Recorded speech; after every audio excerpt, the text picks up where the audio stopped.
December 17 ప్రపంచ విమాన చరిత్రలో అత్యంత ముఖ్యమైన రోజు. ఈ రోజును మనం రైట్ బ్రదర్స్ డేగా జరుపుకుంటాం. స్నేహితులారా, ఆకాశంలో మనిషి ఎగరగలడా? ఈ ప్రశ్నకి సమాధానం ఇచ్చిన వాళ్ళే విల్బర్ రైట్ మరియు ఆర్విల్ రైట్.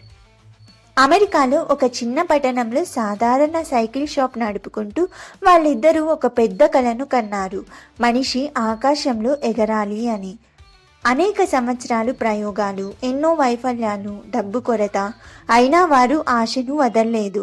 చివరికి 1903 డిసెంబర్ 17న ఉత్తర కరోలినాలోని కిట్టి హాక్ ప్రాంతంలో వాళ్ళు తయారు చేసిన రైట్ ఫ్లైయర్ మొదటిసారిగా ఆకాశంలోకి లేచింది. కేవలం 12 సెకండ్లు 120 అడుగుల ప్రయాణం.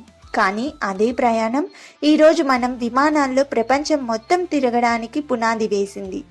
రైట్ బ్రదర్స్ మనకు నేర్పిన పాఠం ఒక్కటే: కలలు పెద్దవిగా ఉంటే ప్రయత్నం నిరంతరం ఉండాలి.